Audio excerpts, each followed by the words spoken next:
تشریف رکھیے.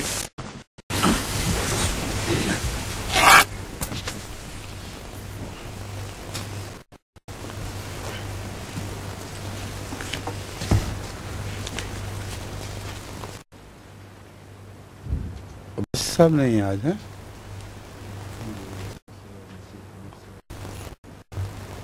وہ دونوں کٹھے غائب ہیں. عباس صاحب کے آنے کی اطلاع تھی.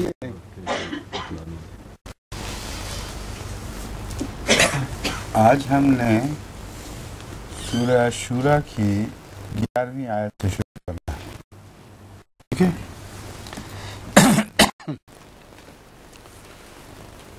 اعوذ باللہ من الشیطان الرجیم. بسم اللہ الرحمن الرحیم.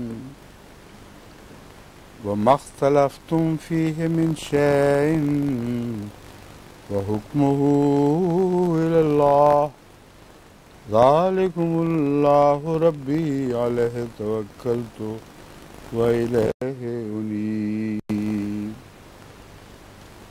فاطر السماوات والارض جعل لكم من انفسكم ازواجا ومن الانعام ازواجا يذرؤكم فيه ليس كمثله شيء وهو السميع البصير. له مقاليد السماوات والارض يبسط الرزق لمن يشاء ويقدر إنه بكل شيء عليم.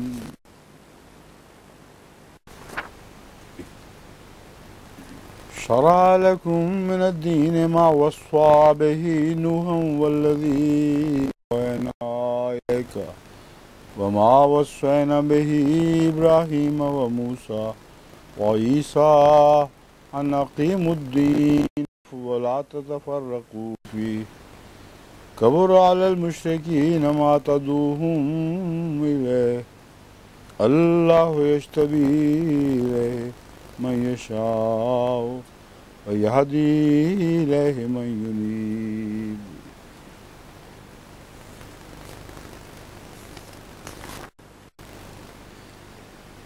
وما تفرقوا إلا من بعد ما جاءهم العلم بغيا بينهم لولا كلمة سبقت من ربك إلى أجل مسمى لقضي بينهم وإن الذين أورثوا الكتاب من بعدهم لفي شك منه مريب.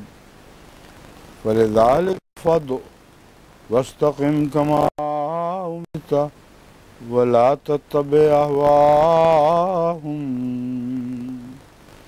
وقل آمنت بما أنزل الله من كتاب وأمرت لأعدل بينكم الله ربنا وربكم لنا أعمالنا ولكم أعمالكم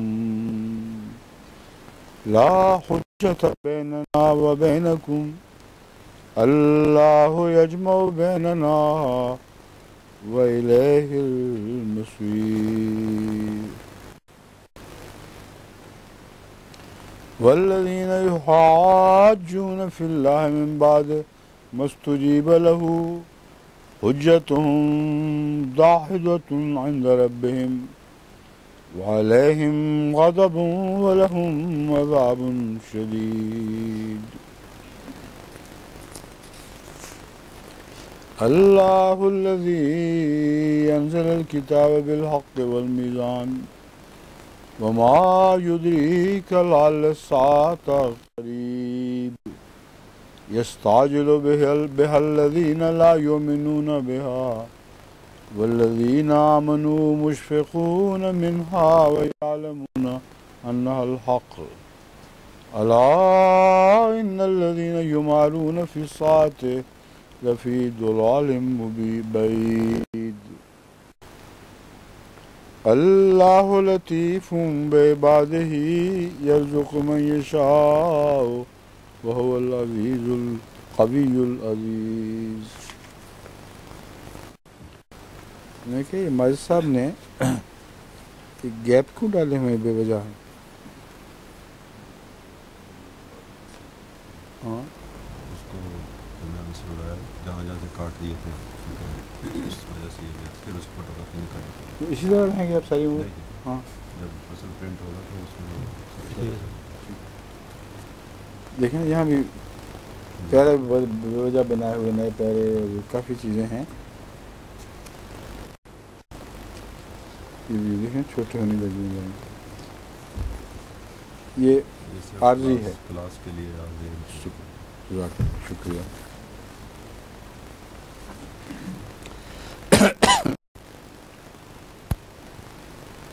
وَمَا اخْتَلَفْتُمْ فِيهِ مِنْ شَيْءٍ، اور جس چیز میں بھی تم اختلاف کرو تو اس کا فیصلہ اللہ ہی کے ہاتھ میں ہے.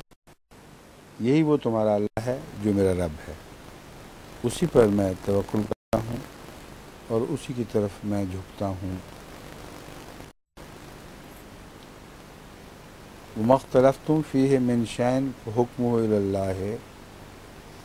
اس میں ہر قسم کے اختلافات شامل ہیں، صرف مذہبی یا دینی اختلاف کیس نہیں ہے.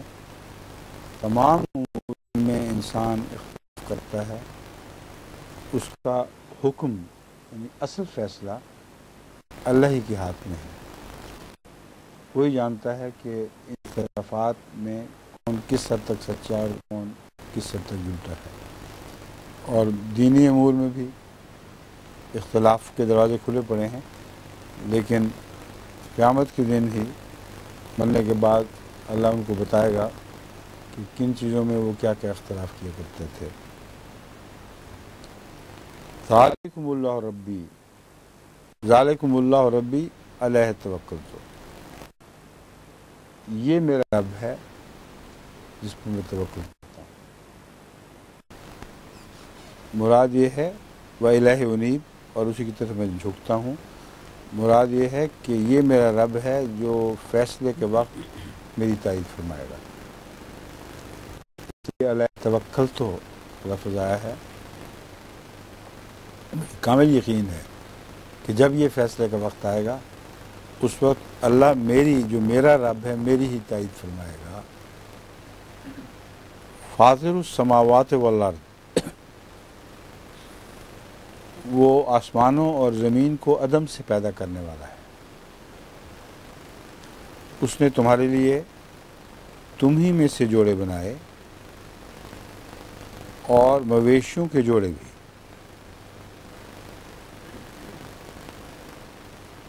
وہ اس میں تمہاری افزائش کرتا ہے، اس جیسا کوئی نہیں. وہ بہت سننے والا اور بہت دیکھنے والا ہے. وہ آسمانوں اور زمین کو عدم سے پیدا کرنے والا ہے. اس سے پہلے جو بات گزری ہے وہ آخرت سے تعلق میں تھی. ابھی جو پڑھ چکے ہیں، جو اختلاف بھی تم کرتے ہو اس کا فیصلہ قیامت کے دن ہوگا. دراصل اس دنیا میں بھی ہوتا ہے مگر وہ بھی ایک قسم کی عارضی قیامت ہوتی ہے. تو یہاں معاملہ سارا ماضی کی طرف لوٹا دیا گیا ہے. یہ کیا وجہ ہوئی؟ بظاہر تو لگتا ہے کہ ماضی کی بات پہلے ہونی چاہیے اور آخرت کی بعد میں، اگر ان دو آیات میں ترتیب الٹ ہے. یعنی ترتیب الٹ کا مطلب ہے درست ہے مگر جو ہم سمجھتے ہیں اس سے مختلف ہے. کیا وجہ ہے؟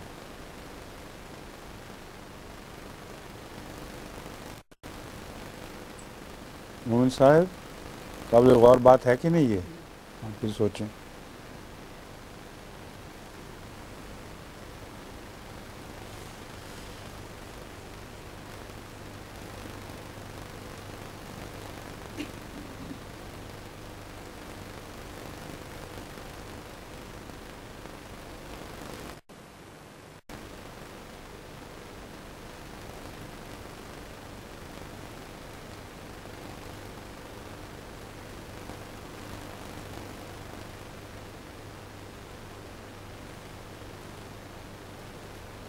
فاطر السماوات والارض، میں ایک معنی تو یہ ہے کہ وہ عدم سے تخلیق پیدا کرنے والا ہے، اور لفظ فطور کا ایک دوسرا معنی بھی ہے، موجود چیزوں سے پھاڑ کر ایک نئی چیز پیدا کرنے والا۔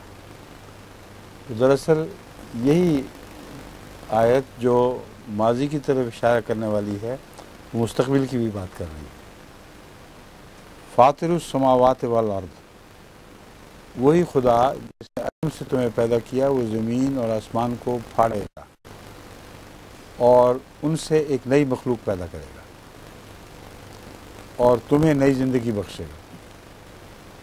بس توکل تو کی جو بات تھی وہ اس طرح پوری ہوگی، جس خدا سے میں فیصلے پر میں توکل کر رہا ہوں وہ نہیں چھوڑے گا جب تک تمہیں اثر نو نئی تخلیق کے ذریعے نہیں اٹھائے گا،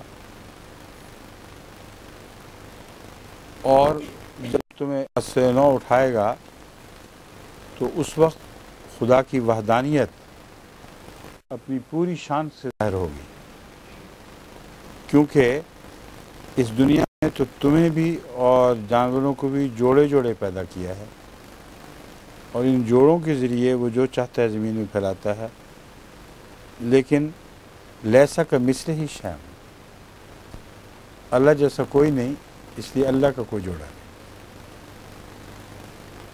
وہ جوڑوں کو پھیلاتا ہے، جوڑے پیدا کرتا ہے، اس جیسا کوئی نہیں۔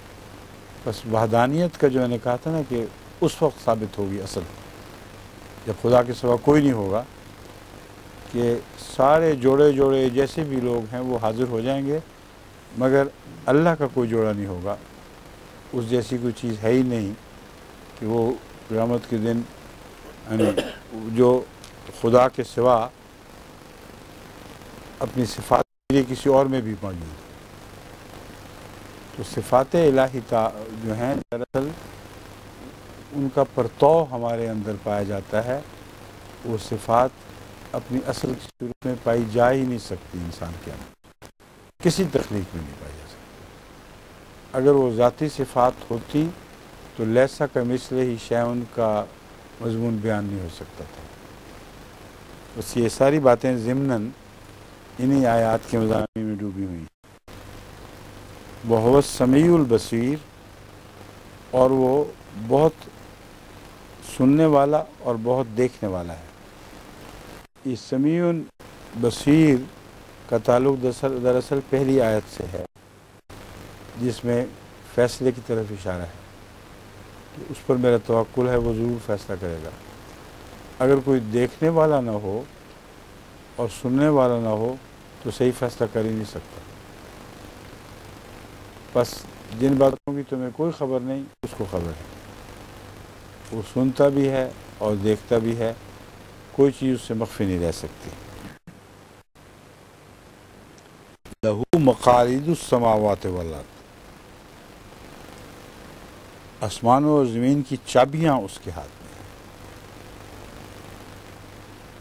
وہ چابیاں جن کے نتیجے میں زمین و آسمان کے قوانین کو ایک حرکت دی جا سکتی ہے۔ ان چابیوں کے سوا زمین و آسمان کے قوانین کو حل نہیں کیا جا سکتا۔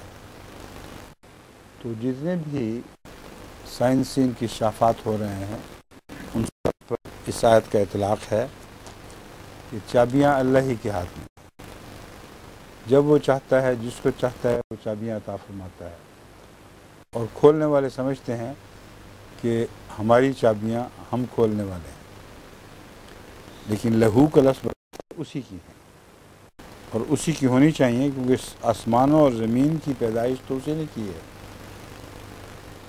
تو ان لوگوں کو جس نے پیدا کیا ہے اس سے زیادہ اس کی سمجھ ہو ہی نہیں سکتی، اس لیے اللہ کے ہاتھ میں ہے کہ جب چاہے وہ اسرار سماوات اور زمین والارض دونوں کے راز برین و انسان پر کھولے، اور یہی وہ چیز ہے، رازوں، زمین و آسمان کے رازوں کو حل کرنے کا طریقہ جس کے نتیجے میں رزق پیدا ہوتا ہے۔ تمام دنیا میں متمول قومیں وہ ہیں جن پر زیادہ سے زیادہ یہ راز کھولے گئے ہیں یا جن کو یہ چابیاں تھمائی گئی ہیں۔ ساری بحث یہ علم یا عدم علم کی ہے۔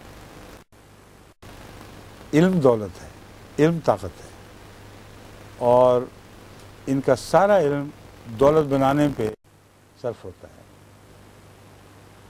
بظاہر وہ علم مختلف چیزوں سے تعلق رکھتا ہے، جانوروں کی زندگی، ان کے حالات وغیرہ، لیکن جو بھی علم ہے 100% اس کا آخری نقطہ دولت کا کمانا ہے، اور اسی میں وہ استعمال کرتے ہیں۔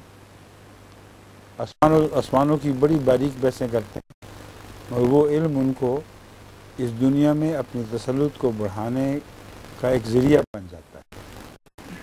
بس جو میں بات کہہ رہا ہوں وہ 100% درست ہے، اور اسی تعلق کو یہ آیت ظاہر کر رہی ہے، یبسط الرزق لمن یشاء۔ یہ مقالید کے نتیجے میں جن کو اللہ چاہے ان کو یہ چابیاں عطا کرتا ہے اور ان کا رزق بڑھتا ہے، اور جن کے اللہ فیصلہ کرے کہ ان کو یہ علم نہیں ملے گا، جیسا کہ آج کل بہت سی قومیں ہیں، فیصلے کی جو بھی وجہ ہو مگر وہ محروم اور غریب رہ جاتی ہیں۔ یقدرو کا یہ مطلب ہے کہ ان کا رزق تنگ ہو جاتا ہے۔ انہ بکل شیء علیم، یہاں میں جو کہہ رہا تھا دراصل علم ہے جو دولت ہے، علمی رزق ہے، تو یہاں صرف علیم صفت کو ظاہر فرمایا گیا ہے۔ یقیناً وہ ہر چیز کا علم رکھتا ہے۔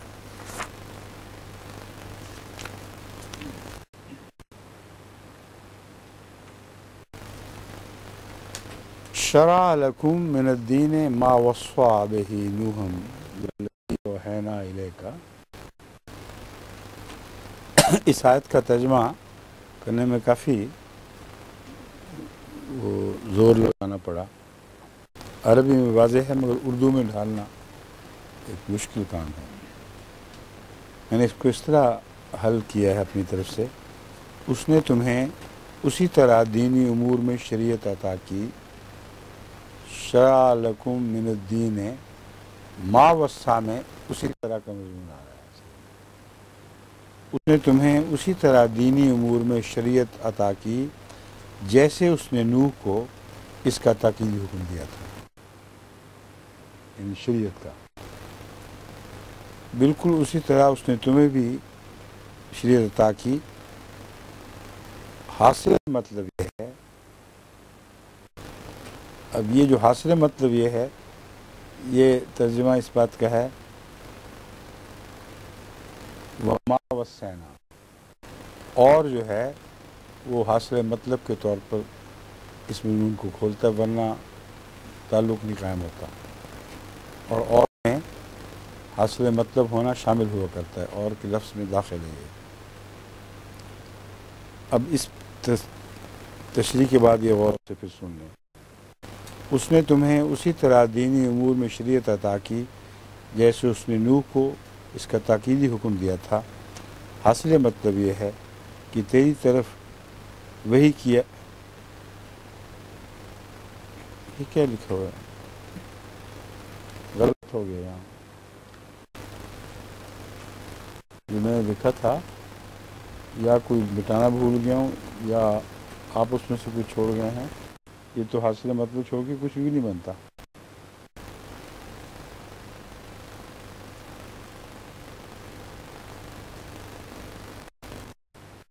یہ ہے تیری طرف وہی کیا، یہ لفظ کٹ چکے ہیں، اور تک یہ لفظ کٹ چکے ہیں۔ تیری طرف وہی کیا ہے، اور اس کو کٹا ہوا سمجھیں۔ حاصل مطلب یہ ہے کہ وہ جس کی وصیت ہم نے ابراہیم اور موسیٰ اور عیسیٰ کو کی تھی، یہی تھا کہ دین کو مضبوطی سے قائم کرو۔ حاصل مطلب یہ ہے کہ وہ جس کی ہم نے ابراہیم اور موسیٰ کو وصیت کی تھی، وہ یہی تھا کہ دین کو مضبوطی سے قائم کرو اور اس میں ہرگز انتشار نہ کرو. بہت بھاری ہے مشرکوں پر وہ بات جس کی طرف تم انہیں بلاتے ہو. جی وہ آ چکا ہے، وہ یہی ہے. غور سے سنیں دوبارہ. اس نے تمہیں اسی طرح دینی امور میں شریعت عطا کی جیسے اس نے نوح کو اس کا یعنی شریعت کا تاکیدی حکم دیا تھا. حاصل مطلب یہ ہے، اگر اس کو حاصل مطلب یہ ہے کہ نہیں رکھنا تو اور وہ جس کی وصیت ہم نے ابراہیم اور موسیٰ کو کی تھی یہی تھا کہ دین کو مضبوطی سے قائم کرو اور اس میں ہرگز انتشار نہ کرو. یہاں وہ لفظ وہی کرا گیا ہے. باقی یہ کہہ رہے ہیں نا آپ، وہ ٹھیک ہے.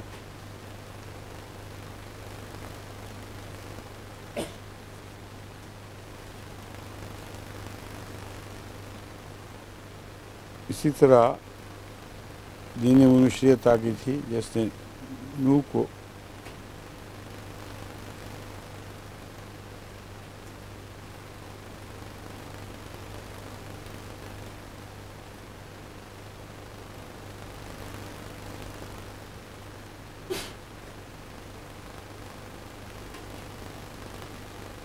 یہ لفظ یوں بنے گا کہ وہ اب میں سمجھاؤں وہ وہی کیا گیا لفظ تھا بیچ میں لیکن جو چھٹ گیا ہے. حاصل مطلب یہ ہے کہ جو تیری طرف وہی کیا ہے اور وہ جس کی وصیت ہم نے ابراہیم اور موسیٰ اور عیسیٰ کو کی تھی یہی تھا. جو کا لفظ چھٹا ہوا تھا. ٹھیک ہے، یا اس کے بجائے غرضی کے کہہ سکتے ہیں. حاصل مطلب کی بجائے یہ لکھیں. اب اس تو پھر سنیں غرضی کے ساتھ. اس نے تمہیں اسی طرح دینی امور میں شریعت عطا کی جیسے اس نے نوح کو اس کا تاکیدی حکم دیا تھا. غرضی کے جو تیری طرف وہی کیا ہے اور وہ جس کی وصیت ہم نے ابراہیم اور موسیٰ اور عیسیٰ کو کی تھی یہی تھا کہ دین کو مضبوطی سے قائم کرو. کیوں جی؟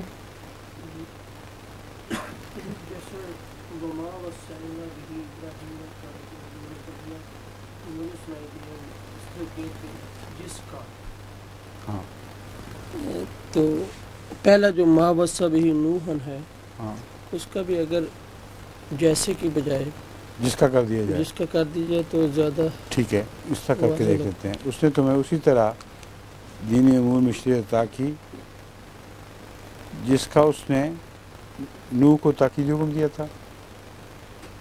بن جائے گا فکرہ؟ میرے عرض کرنے کا مطلب یہ تھا کہ نہیں کر کے دکھائیں نا، سیٹ کریں اس کو. ہاں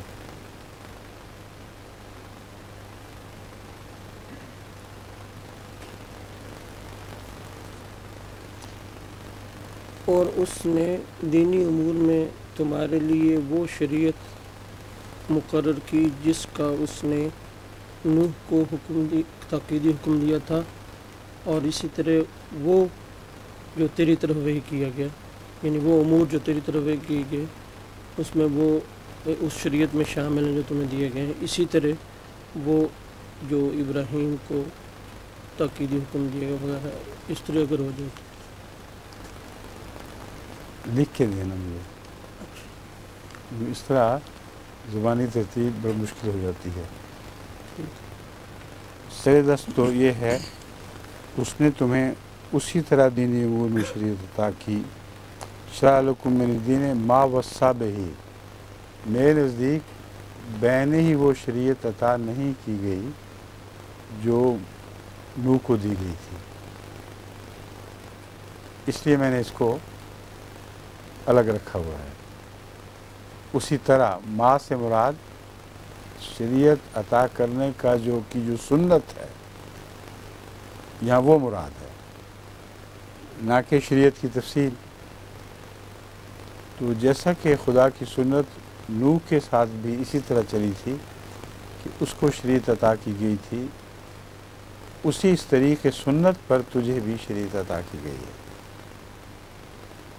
لیکن اگر جو شریعت آپ کر دیں گے جو ترجمہ آپ تجویز کر رہے ہیں اس میں یوں معلوم ہوتا ہے جیسے بین ہی وہی شریعت عطا کی گئی ہے باقی سب کو بھی، اور وہ شریعت دہرائی جا رہی ہے،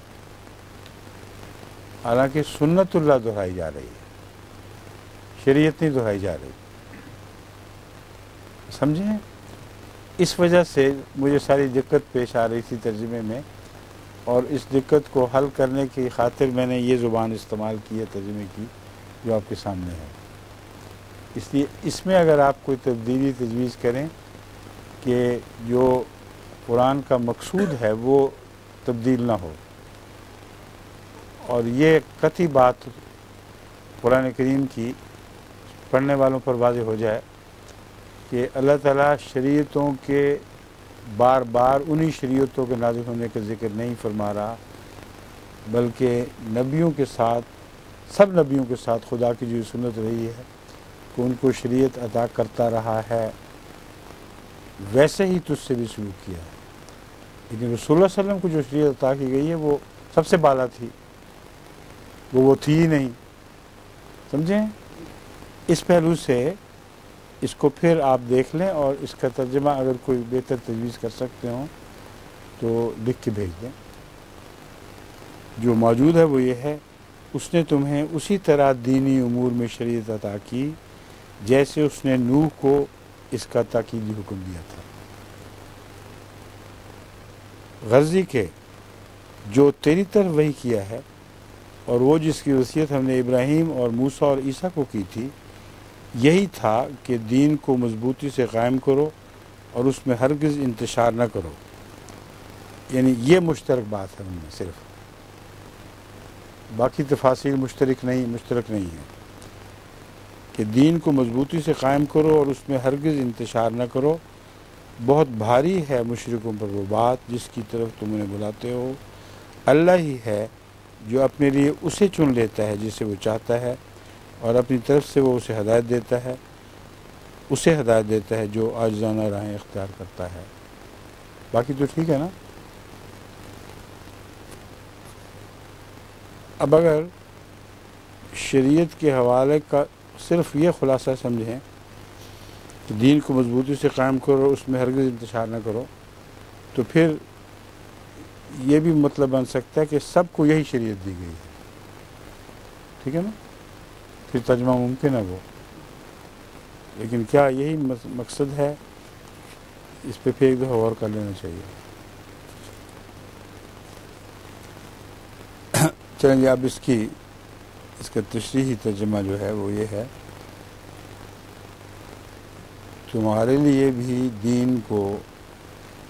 دینی امور میں شریعت عطا کی گئی، جیسا کہ نوح کو بھی تاکیدی حکم تھا کہ دینی امور میں اللہ تعالیٰ کی نازل کردہ شریعت پر عمل کریں، اور وہ جو ہم نے تیری طرف وحی کیا ہے، اور وہ جو ابراہیم اور موسیٰ اور عیسیٰ کی طرف وحی کیا گیا تھا، یعنی ان سے مراد یہاں یعنی اقیم الدین ولا تتفرقوا فیہ، دین کو قائم کرو اور تفرقہ اختیار نہ کرو۔ کبر علی المشرکین ما تدعوہم الیہ، یہ بات دراصل بہت بڑی ہے مشرکوں پر کہ تم ان کو دین کے معاملے میں تفرقے سے روکتے ہو، اور ان کو کہتے ہو کہ دینی امور میں اللہ تعالیٰ نے جب بھی شریعت نازل فرمائی، اسی مضمون کی شریعت نازل فرمائی ہے کہ تفرقہ نہیں کرنا۔ تو شرک تو ہے ہی تفرقہ کا دوسرا نام، اس لیے یہ بات مشرکین پر بہت بھاری ہے۔ ما تدعوہم الیہ، یعنی یہ جو شریعت کی باتیں ہیں انہی کی طرف تو مشرکین کو بلایا جا رہا ہے۔ یجتبی الیہ من یشاء، یہاں رسول اللہ صلی اللہ علیہ وآلہ وسلم کے مجتبی ہونے کا ذکر ہے۔ اللہ جسے چاہے اپنے لیے اختیار کر لیتا ہے۔ وَیَہْدِی الیہ من ینیب، اور جسے چاہے وہ اپنی طرف جھکنے کی ہدایت کرتا ہے۔ تو میرے نزدیک اول طور پر یہاں رسول اللہ صلی اللہ علیہ وسلم مراد ہیں، مگر ثانوی طور پر سارے انبیاء مراد ہو سکتے ہیں۔ سارے انبیاء میں یہ دو صفات ضرور پائی جاتی ہیں کہ اللہ ان کو اجتبا کرتا ہے، اور اللہ ہی ہے جو ان کو توفیق عطا فرماتا ہے کہ اس کی طرف جھکیں۔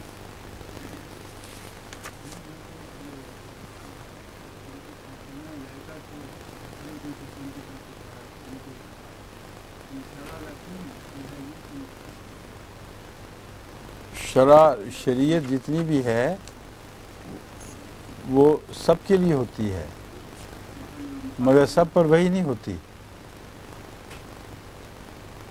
شریعت ہر ایک کے لیے ہے جو رسول کی پیروی کرتا ہے، لیکن وہی صرف رسولوں کی طرف ہوتی ہے، سمجھے؟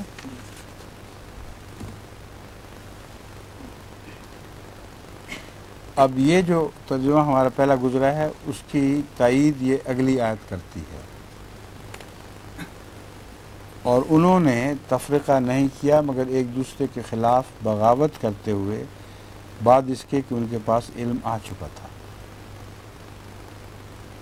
جو نصیحت کی گئی تھی لا تفرقوا، یہ بتایا جا رہا ہے کہ یہ نصیحت پہلے جب تم ابھی مشرک نہیں ہوئے تھے تم ہی لوگوں کے آباء و اجداد کو کی جا چکی ہے، یعنی تمہارا شرک اس سنت باری تعالیٰ سے مستثنا نہیں ہے کہ جتنے مشرکین ہیں ان کے آباء و اجداد کو یہی وصیت کی گئی تھی جس کا ذکر گزر چکا ہے،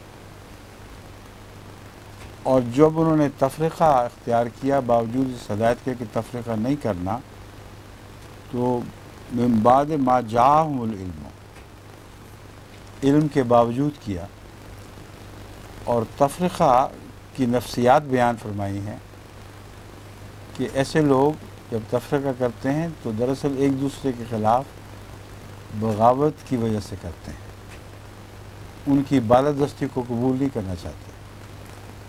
تو آج کل جو علماء پر گزری ہے سب دنیا میں گزر رہی ہے وہ یہی بات ہے، وہ اختلاف کرتے ہیں باوجود اس کے کہ علم آ چکا ہے، اور اختلاف اس وجہ سے کرتے ہیں کہ ایک دوسرے کو وہ اونچا نہیں دیکھنا چاہتے،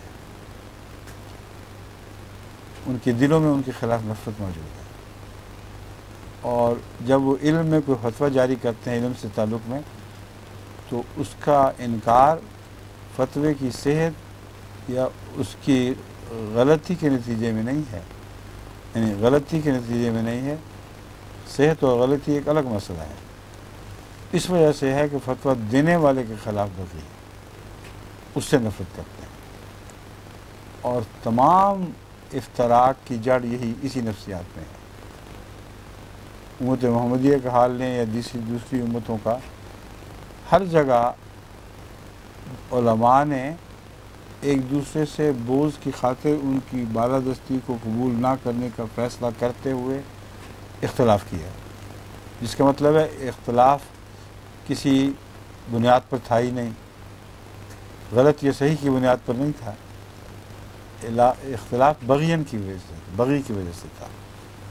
بس یہ وہ ہے جس میں فرمایا ہے یہ آیت وہ ہے ما تفرقوا الا من بعد ما جاءہم العلم بغیا بینہم، تفرق کسی علمی جستجو کے نتیجے میں نہیں تھا، سمجھ گئے؟ ولولا کلمۃ سبقت من ربک الی اجل مسمی لقضی بینہم، اگر خدا تعالیٰ کی طرف سے ایسا فرمان پہلے جاری نہ ہو چکا ہوتا جس میں ایک معین مدت تک ان لوگوں کو مہلت دینا مقصود تھی، لقضی بینہم، ان کی اس جسارت کی وجہ سے، اس فسق کی وجہ سے کہ اختلاف کی بنیاد حق و باطل پر ہے ہی نہیں، اختلاف کی بنیاد ایک دوسرے کے خلاف نفرت اور دشمنی پر ہے، اس بنا پر چاہیے تو یہی تھا کہ ان کی صف لپیٹ دی جاتی، اس قابل ہی نہیں کہ وہ آگے دنیا میں ان کے وجود کو دنیا میں آگے بڑھایا جائے، یعنی ان جیسوں کو دنیا میں باقی رکھا جائے۔ مگر اس کے خلاف اللہ کا ایک فرمان جاری ہو چکا ہے کہ ہم نے ان کو آزمانا ہے اور ان کو موقع دینا ہے، اور یہ اختلاف کرتے رہیں گے، اور پھر جو خدا کے بندے ہیں وہ اس اختلاف میں ان کا ساتھ نہیں دیں گے بلکہ اللہ کی طرف رجوع کریں گے۔ یہ جو کائنات کی سکیم ہے جس میں حق و باطل کی تمیز کا ایک نظام جاری کیا گیا ہے، اگر پہلے سے یہ تقدیر جاری نہ ہو چکی ہوتی تو ان کو ان کی صف دنیا سے لپیٹ دی جاتی۔ قضی بینہم، دوسرا یہ کہ قضی بینہم سے مراد ہے ان کے درمیان اختلافات کا فیصلہ کر دیا جاتا، لیکن وہ بھی اللہ کی طرف سے اجل مسمى کا منتظر ہے۔ اختلافات کا فیصلہ کرنے کے لیے خدا تعالیٰ نے آخرت مقرر کر رکھی ہے۔ یہاں اجل مسمى اور قضیہ کا معنی بدل جائے گا اس تعلق میں، یعنی اگر خدا کی طرف سے یہ تقدیر جاری نہ ہو چکی ہوتی کہ مرنے کے بعد ان کے اختلافات کا فیصلہ اللہ فرمائے گا، تو پھر اس دنیا میں ہی یہ فیصلہ کیا جا سکتا تھا، لیکن پھر یہ فیصلہ کیا جاتا تو ایک وجود ہو جاتے، اور تفرقہ جو ان کے اعمال کا نتیجہ ہے وہ ختم ہو جاتا، تو اس دنیا میں یہ سارے جنتی بن جاتے۔ یہ گویا زبردستی ان پر بات ٹھونسی جاتی۔ یہ اللہ تعالیٰ کی اسکیم آف تھنگس کے خلاف ہے۔ وَإِنَّ الَّذِينَ أُورِثُوا الْكِتَابَ مِن بَعْدِهِمْ لَفِي شَكٍّ مِّنْهُ مُرِيبٍ، یقیناً وہ لوگ جنہیں ان کے بعد کتاب کا وارث بنایا گیا اس کے متعلق شک و شبہ میں پڑے ہوئے ہیں۔ کتاب سب کو ملی تھی، یہ بات قابل ذکر ہے جو اس آیت میں موجود ہے، جس کا میں نے پہلے بھی ذکر کیا ہے۔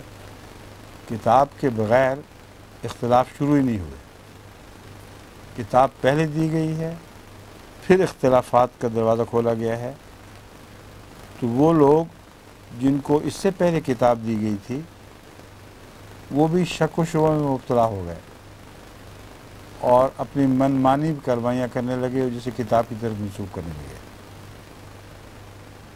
فَلِذَٰلِكَ فَادْعُ وَاسْتَقِمْ كَمَا أُمِرْتَ، بس اسی بنا پر چاہیے کہ تو انہیں دعوت دے،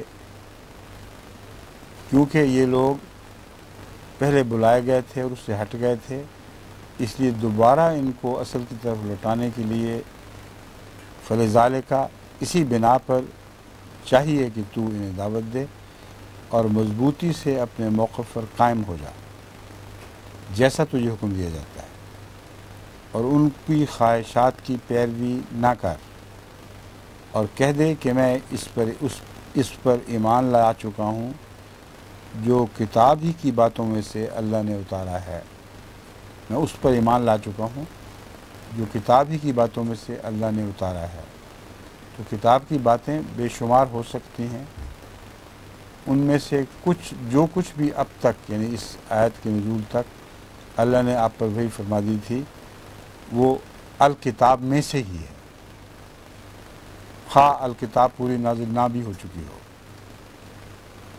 میں اس پر ایمان لا چکا ہوں جو کتاب ہی کی باتوں میں سے اللہ نے اتارا ہے، مجھے حکم دیا گیا ہے کہ میں تمہارے درمیان انصاف کا معاملہ کروں۔ اللہ ہی ہمارا رب اور تمہارا بھی رب ہے، ہمارے لیے ہمارے اعمال اور تمہارے لیے تمہارے اعمال ہیں، ہمارے اور تمہارے درمیان کوئی جھگڑا کام نہیں آ سکتا، اللہ ہمیں اکٹھا کرے گا اور اسی کی طرف لوٹ کر جانا ہے۔ لا حجت بیننا کا ایک ظاہری معنی یہ بھی بن سکتا ہے کہ ہمارے درمیان کوئی جھگڑا ہی نہیں، اگر جھگڑا نہیں تو پھر ایک ہی ہو گئے، پھر تو اختلاف مٹ گئے۔ تو لا حجت بیننا کا مطلب ہے کوئی جھگڑا ہمارے درمیان کام نہیں آ سکتا. یہ جھگڑا چلتا رہے گا اور اس جھگڑے کے نتیجے میں فیصلہ یہاں ہونا مشکل دکھائی دیتا ہے. بس لا حجت بیننا سے مراد ایسی حجت ہے جو فیصلہ کن ہو. تو ہمارا اختلاف یہاں فیصلہ کن نہیں ہو سکتا. اگر نہیں ہو سکتا تو پھر کب ہوگا؟ اللہ ہمیں اکٹھا کرے گا اور اسی کی طرف لوٹ کر جانا ہے. مطلب یہ ہے کہ تمہارے ساتھ اختلافات اتنے لمبے ہو چکے ہیں، جو دلیلیں ہم نے دینی تھی دے چکے ہیں، اس کے باوجود تم اپنے موقع پر اسی طرح ڈٹے ہوئے ہو اور قائم ہو. تو میں جو بہتر موقع پر ہوں میں کیوں قائم نہ ہوں؟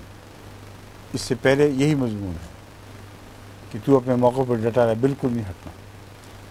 ان کو آخر یہ کہہ دے کہ ٹھیک ہے تم بھی ڈٹے رہو، مگر یاد رکھو کہ اس کا فیصلہ ہونا ضروری ہے.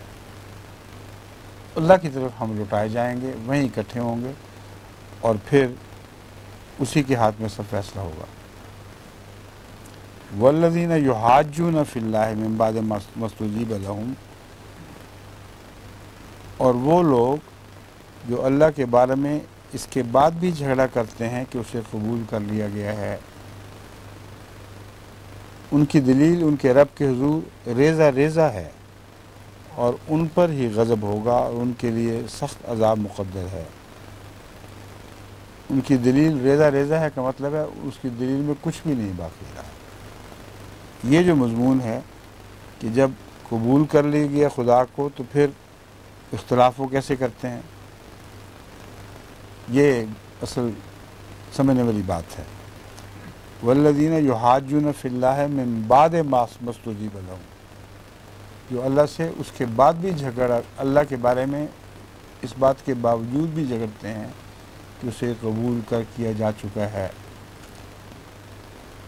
ان کی دلیل بے معنی اور بے حقیقت اور ریزہ ریزہ ہے.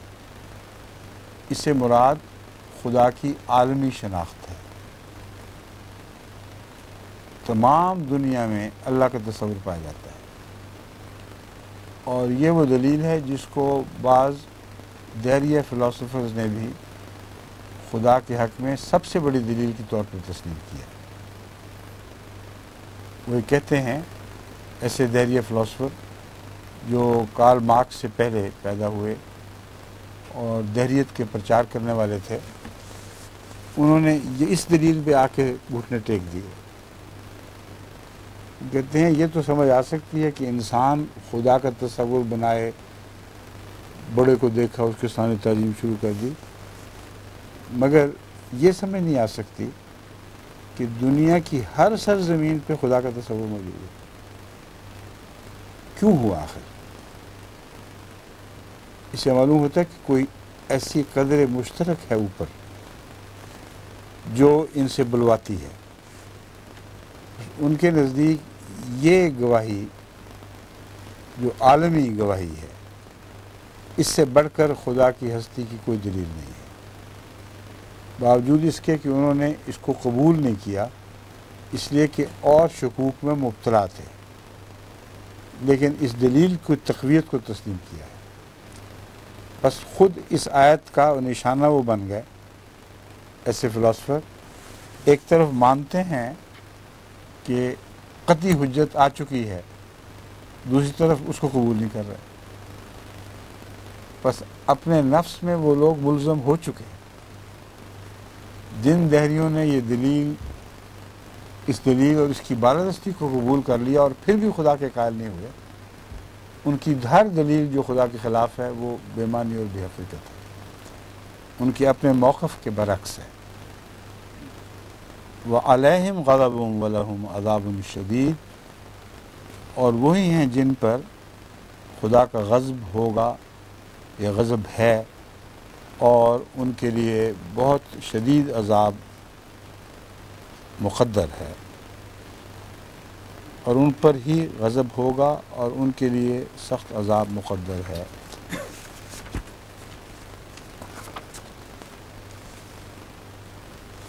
اللہ الذی انزل الکتاب بالحق والمیزان، اب میزان کا مطلب ہے ترازو. جیسے آسمان کے متعلق فرمایا ہم نے اس کو میزان کے ساتھ پیدا کیا. اللہ وہی ہے جس نے کتاب کو نازل فرمایا حق کے ساتھ، والمیزان، اور میزان کو حق کے ساتھ پیدا فرمایا، یا میزان کتاب کا حصہ ہے، یہ ہے سوال. میزان کوئی الگ ہے جس کو نازل فرمایا، یا کیونکہ والمیزان کا لفظ ہے. کیا ترجمہ بنتا ہے اس کا؟ میں نے جو ترجمہ اس کا سمجھا ہے وہ یہ ہے، اللہ وہ ہے جس نے حق کے ساتھ کتاب اور میزان کو اتارا. ٹھیک ہے؟ کیوں؟ ٹھیک ہے نا جی. اللہ وہ ہے جس نے حق کے ساتھ کتاب اور میزان کو اتارا، اور تجھے کیا چیز سمجھائے کہ بعید نہیں کہ وہ گھڑی قریب ہو. وما یدریک لعل الساعۃ قریب، اور تجھے کیا چیز سمجھائے کہ ہرگز بعید نہیں کہ وہ گھڑی قریب ہو. یعنی اس گھڑی کا علم کسی کو نہیں ہے. اور رسول اللہ صلی اللہ علیہ وسلم کو بھی مخاطب کر کے فرمایا گیا ہے جب وہ آئے گی تو تجھے پتہ نہیں وہ کس وقت ہوگی. اور ساتھ سے اگر دنیا میں اسلام کا غلبہ مراد دیا جائے تو اس کا یہ معنی بنے گا کہ وہ غلبہ بھی ہو کر رہنے والا ہے، اور بظاہر انسانوں کو دور دکھائی دیتا ہے، مگر اللہ کے نزدیک وہ چیزیں جو ہو کر رہنے والی ہیں، کیونکہ خدا وقت سے بالا ہے، وہ اسی طرح ہیں جیسے آپس میں جڑی ہوئی ہیں. بس ساتھ کا یقینی ہونا ظاہر کرتا ہے. قریب کا لفظ جو ہے وقت کے ہمارے وقت کے پیمانے کے لحاظ سے قریب نہیں، مگر اللہ کے وقت کے پیمانے سے وہ اتنے ہی یقینی ہے جیسے کوئی چیز آپس میں جڑی ہوئی ہو. تبھی رسول اللہ صلی اللہ علیہ وآلہ وسلم نے ساتھ کے ذکر میں 2 انگلیوں کو ملا دیا. یہ مطلب نہیں تھا کہ وقت کے لحاظ سے وہ اسی وقت ہونے والی تھی.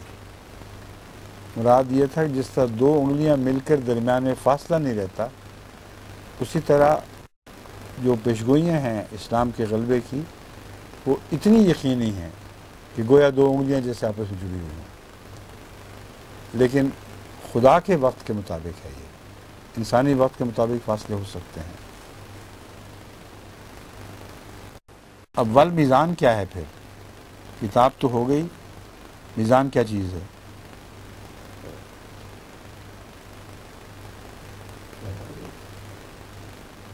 کیوں جی؟ میزان وہ پیمانہ عدل ہے جس کا تعلق تخلیق کائنات سے ہے، اور یہ تمام دنیا میں ایک مشترک پیمانہ ہے، مشترک پیمانہ ہے. اس میں کسی زمانے کے انسان کسی اور زمانے کے انسان میں کوئی فرق نہیں، مذہبی یا غیر مذہبی انسان کے درمیان کوئی فرق نہیں. تو جہاں تک مذہبی امور کا تعلق ہے، الکتاب اتاری گئی ہے حق کے ساتھ، جس کا مطلب یہ ہے کہ 100% سچی اور قطعی کتاب ہے، اور اس کو جج کرنے کے لیے میزان اتاری گئی ہے. اس کتاب کی صحت کو پرکھنے کے لیے، اس کے حق کو سمجھنے کے لیے اللہ نے ساری دنیا کو ایک میزان بخشی ہے. وہ اندرونی نظام عدل جو خدا تعالیٰ نے ہر انسان کو عطا فرمایا ہے، جس کو یونیورسل ریشنیلٹی کہہ سکتے ہیں، یہ میزان ہے. یہ بھی اللہ نے ساتھ ہی اتاری ہے. اگر یہ نہ اتاری ہوتی تو قرآن کا حق پرکھا ہی نہیں جا سکتا تھا، لوگ انکار کر دیتے. تو کتاب اپنی دلیل ساتھ لے کے آئی ہے، اور اس کا نتیجہ یہ ہے کہ وہ باتیں جو یہ قرآن پیش کر رہا ہے لازماً ہوں گی. وما یدریک لعل الساعۃ قریب. اب تمہیں کیسے سمجھایا جائے کہ وہ ساتھ قریب ہی ہو؟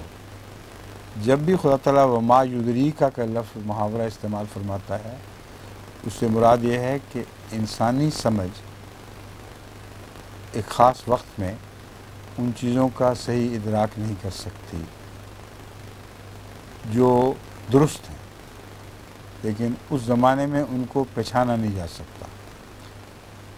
مراد رسول اللہ صلی اللہ علیہ وسلم نہیں ہے، بلکہ رسول اللہ کو مخاطب کر کے تمام عامت الناس کو مخاطب فرمایا گیا ہے۔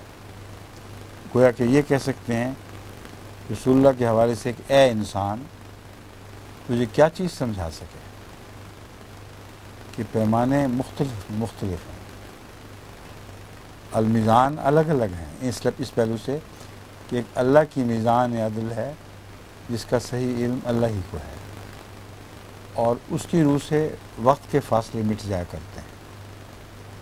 بس تجھے یہ بات سمجھانی مشکل ہے تیری کم عقلی کی وجہ سے یا عدم علم کی وجہ سے، ورنہ اللہ کے لیے تو کوئی مشکل نہیں ہے۔ تو ما یدریکا کا محاورہ جہاں جہاں آئے وہاں یہ مشکل پیدا کرے گا سمجھنے والے کے لیے کہ گویا اللہ اپنی عاجزی کا اظہار فرما رہا ہے۔ اب میں کیسے سمجھاؤں؟ اللہ انسان کی عاجزی کا اظہار فرما رہا ہے کہ تو ایسا عاجز ہے کہ بات سمجھ نہیں سکتا، سمجھیں؟ یہی مضمون یہاں بھی بیان ہوا ہے۔ اب جن کو یہ اوقات کے فرق، زمانوں کے فرق معلوم نہیں، وہ جلدی کا مطلب کچھ اور سمجھ رہے ہیں، وہ اپنے وقت کے پیمانے سے جلدی چاہتے ہیں، حالانکہ خدا کے وقت کے پیمانے میں کوئی جلدی ہے ہی نہیں۔ یستعجل بها الذین لا یؤمنون بها، وہ لوگ جو ایمان ہی نہیں لاتے کہ قیامت کبھی بھی آئے گی، خواہ دنیا کا روحانی انقلاب مراد ہو یا مر کر جی اٹھنا مراد ہو، جن کو اس بات پر ایمان ہی نہیں ہے کہ ایسا ہو سکتا ہے، وہ تجھ سے جلدی طلب کرتے ہیں، فوراً دکھا دے، ابھی دکھا۔ والذین آمنوا مشفقون منہا، وہ لوگ جو ایمان لاتے ہیں وہ ڈرتے ہیں اس سے، کہ ساتھ کا واقعہ ہونا کوئی معمولی بات نہیں ہے، بڑے بڑے فیصلے کیے جائیں گے اس دنیا میں بھی، جو تب دنیا میں اسلام کی ساتھ برپا ہوگی، دنیا ہلا دی جائے گی، طرح طرح کے زلازل میں مبتلا کی جائے گی، تو وہ ڈر رہے ہوتے ہیں ان امور سے جو ساتھ سے پہلے واقعہ ہونے ضروری ہوا کرتے ہیں، لیکن جانتے ہیں وَيَعْلَمُونَ أَنَّ الْحَقَّ، اس کے حق سے انکار نہیں کرتے، مگر اس کے واقعہ ہونے سے ڈرتے ضرور ہیں۔ الا ان الذین یمارون فی الساعۃ لفی ضلال بعید، وہ لوگ جو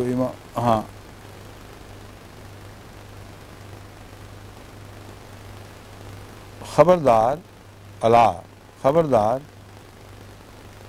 وہ جو ساتھ کے بارے میں جھگڑتے ہیں پرلے درجے کی گمراہی میں مبتلا ہیں۔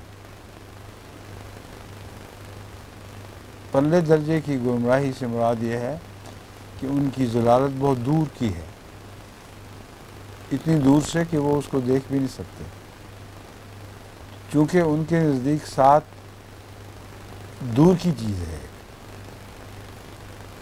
اس لیے واقعتاً وہ اندھے اس کو دیکھ ہی نہیں سکتے۔ یہ مراد ہے ضلال بعید سے۔ اللہ لطیف بعبادہ یرزق من یشاء وہو القوی العزیز، اللہ تعالیٰ اپنے بندوں کے حق میں نرمی کا سلوک فرمانے والا ہے، وہ جسے چاہتا ہے رزق عطا فرماتا ہے، اور وہ بہت طاقتور، سب سے بڑھ کر غالب اور مکرم ہے۔ لطیفم بعبادہ کا معنی میں نے یہ کیا ہے اپنے بندوں کے حق میں نرمی کا سلوک فرمانے والا ہے۔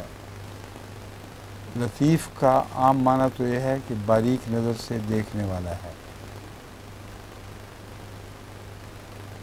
یہاں یرزق من یشاء کا جہاں تک تعلق ہے اس میں یہ دونوں معنی بر وقت اطلاق پا سکتے ہیں۔ عربی لغت کے لحاظ سے لطیفم بے عبادہی کا ایک مطلب یہ بھی ہے اپنے بندوں سے بہت لطف سے پیش آنے والا، بہت مہربانی کے ساتھ پیش آنے والا، اور لطیفم بے عبادہی کا ایک مطلب یہ ہے کہ اپنے بندوں کے سینوں کے رازوں، اپنے بندوں کے دل کے رازوں سے پوری طرح واقف ہے۔ باریک سی باریک باتیں جو ان کے دلوں میں پیدا ہوتی ہیں ان پر اللہ کی نظر ہے۔ یرزق من یشاء میں دونوں مضامین اکٹھے ہو جاتے ہیں۔ اللہ کا رزق عطا کرنے کا فیصلہ ان باریک امور پر مشتمل ہے جو انسانوں سے تعلق رکھتے ہیں، جن کو اللہ جانتا ہے۔ ان کے نتیجے میں جب ان کو رزق عطا ہوتا ہے تو یہ بھی اللہ کا لطف ہے، یعنی اپنے علوم یا اپنی ترقیات کے نتیجے میں جن لوگوں کو رزق عطا ہو رہا ہے وہ اس تکبر میں مبتلا نہ ہوں کہ وہ از خود ہو رہا ہے۔ اللہ تعالیٰ نے اگر لطف کا اظہار نہ فرمایا ہوتا تو یہ رزق ان کو نہیں مل سکتا تھا۔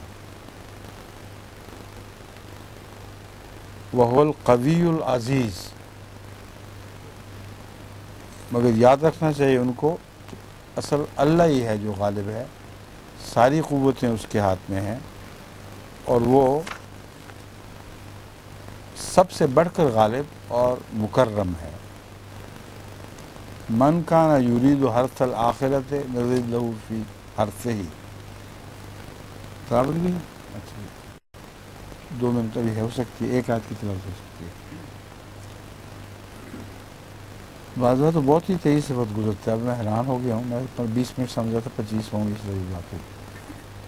من کان یرید حرث الآخرۃ نزد لہ فی حرثہ ومن کان یرید حرث الدنیا نؤتہ منہا وما لہ فی الآخرۃ من نصیب، اس کا بھی اسی پہلی آیت سے براہ راست گہرا تعلق ہے۔ لطیف ہے اپنے بندوں پر اور لطیف ہے ان کے امور پر آگاہی رکھنے کے لحاظ سے، باریک امور پر۔ اب ان بندوں پر نظر رکھتے ہوئے اللہ اس بات کا فیصلہ کرتا ہے کہ ان کی جو کوششیں تھیں وہ دنیا کا رزق مجھ سے چاہتی تھیں یا دراصل آخرت چاہتی تھی، آخرت چاہنے والے بندے تھے، تو لطیف ہونے کے لحاظ سے ان کی اس خواہش کو پورا کر دیتا ہے، مگر خواہش ہی دنیا میں رزق سے تعلق رکھتی ہے، اس لیے اس کا نقصان وہ خود اٹھاتے ہیں، مگر رزق ان کو لطف کی وجہ سے ہی ملتا ہے۔ لیکن ایسے بندے بھی ہیں کہ من کان یرید حرث الدنیا نہ نوتے ہی پہلے ان کا ذکر ہے جو آخرت کا تھا، من کان یرید حرث الآخرۃ میں الٹ ذکر کر دیا تھا، ان میں سے جو آخرت کی کھیتی کی تمنا لیے ہوئے رہتے ہیں، تمنا رکھتے ہیں، نزید لہو فی حرثہ، ہم اس کی کھیتی میں اس کی خواہش کے مطابق اضافہ کر دیتے ہیں، بڑھا دیتے ہیں۔ ومن کان یرید حرث الدنیا، مگر وہ جو دنیا کی کھیتی کی نشو و نما اپنے خواہشات میں، جن کی خواہش دنیا کی کھیتی کی نشو و نما ہے، نوتہ منہا، ہم اس میں سے اس کو دے دیتے ہیں، وما لہ فی الآخرۃ من نصیب، لیکن ان کے لیے آخرت میں پھر کوئی حصہ نہیں ہوگا۔ اب یہ جو بات ہے یہ بھی ظلم نہیں ہے، کیونکہ ان کی عین ان کی خواہش کے مطابق ہے۔ آخرت کا انکار کرنے والے پہلے گزر چکے ہیں جو سارے، یہ انہی میں سے ہیں، تو جب وہ چاہتے ہی نہیں آخرت میں تو آخرت سے محروم رکھنا کوئی گناہ، کوئی ظلم نہیں ہے، سمجھ گئے؟ اب وقت ختم ہو گیا۔